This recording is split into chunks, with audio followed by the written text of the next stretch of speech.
that job. All right, let's get back to the interview. That was the first interview that Roger was doing there. That was the interview with Tua Tagovailoa, who, after all is said and done, after the injury, after everything, is going to Miami, and now he is going to be teammates with Josh Rosen. They actually played each other in high school back in 2014. Tua with St. Louis in Hawaii, and then here in L.A., Josh Rosen, St. John Bosco. Tua came off the bench. He beat Josh Rosen. I'm not going to say Rosen's a bust, but now he's with his second team. And now he is behind Tua. But bust is going to be on the screen here, Deion. Tua gets to the Dolphins finally, kind of sort of as expected. Is it boom or bust for Tua in Miami? You can't put bust in besides Tua's name. The Tua that I've seen in Alabama since his onset, stepping on the scene, has been wonderful. He's stood, he's delivered, he's exceeded expectations, he's taken them where they wanted to go and then farther. Yeah, he sustained an injury trying to make a darn play. He's not injury prone. This guy is a flat out winner. He's smart, he's professional, he's articulate, he's going to say the right things, he's going to enhance your organization, he's going to stand up in the press conference and say and speak the truth, he's going to praise the Lord. I love everything about this kid. I think he's going to be a phenomenal success in Miami.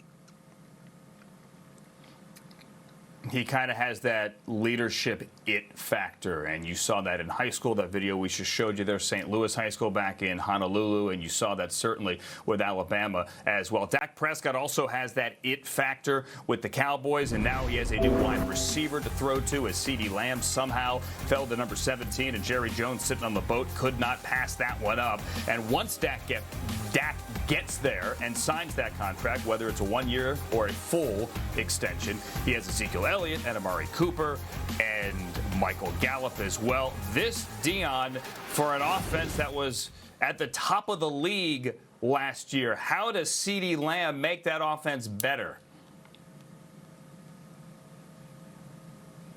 You got to think for 1 second, Jerry Jones and Stephen Jones have lost their mind because they're betting against themselves.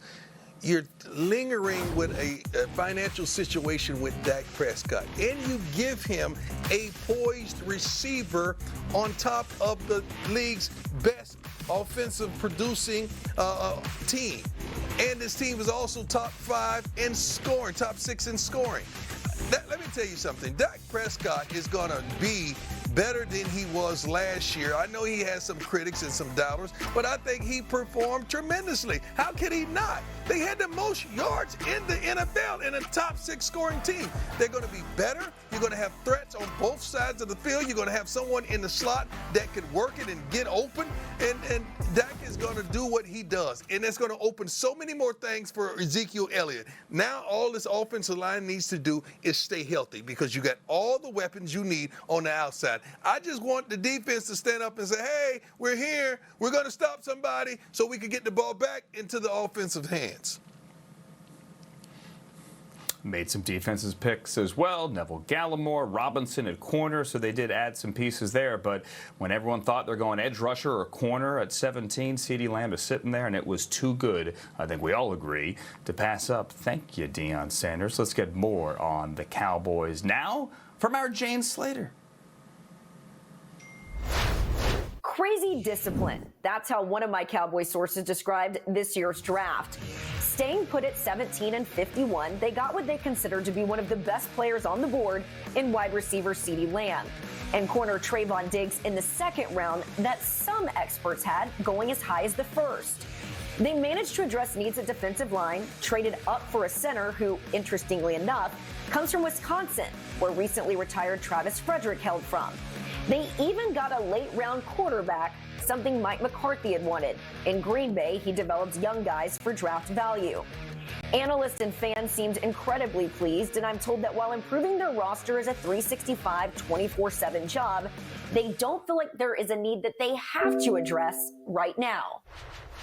John Elway's game plan this offseason: become more explosive on offense. He watched Drew Lock play his 5 games at the end of the season, and he saw something. But he also saw Lock needed more talent around him to take advantage of his abilities.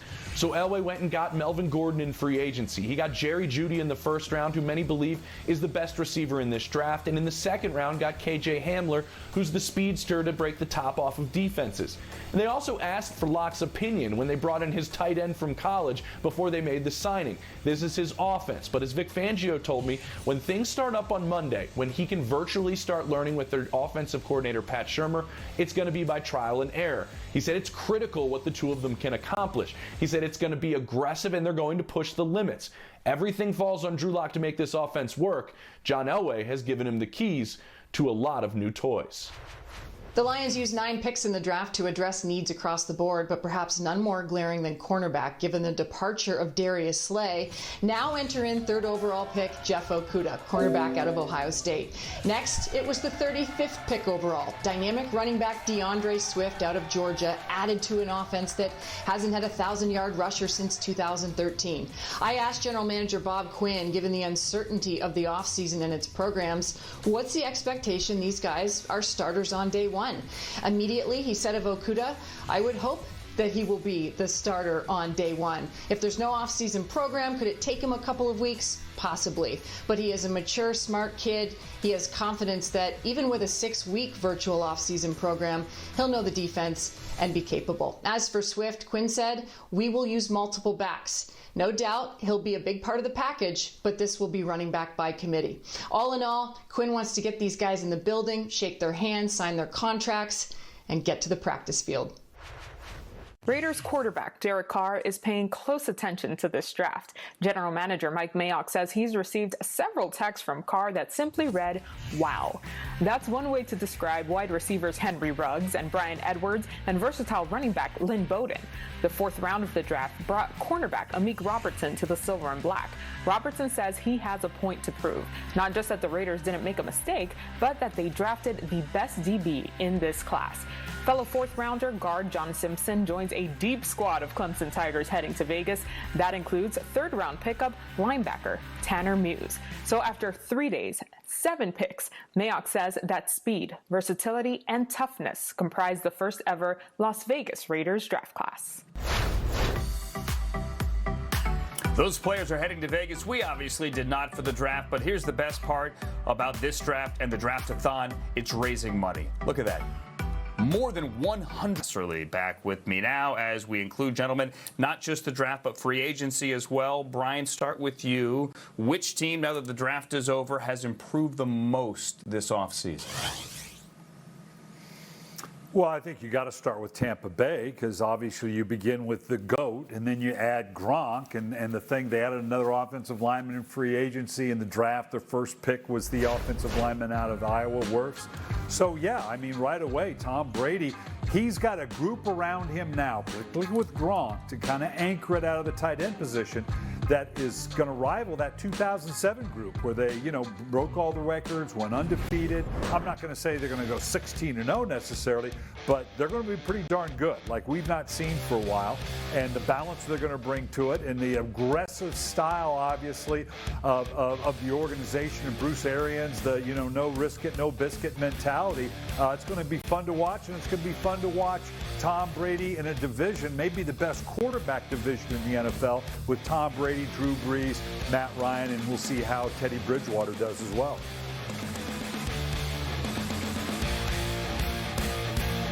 Yeah, from my end, I'm going to go with the Miami Dolphins. They had a plan in the offseason. They executed and paid the right price. What did they want to do? They wanted to get better at the quarterback position. Tua Tagovailoa. Hey, you got a franchise quarterback. Running back. They got Breida and Jordan Howard. Didn't have to pay a lot for them. They're better at running back. Offensive line, total rebuild, led by first-round pick Austin Jackson and veteran Eric Flowers.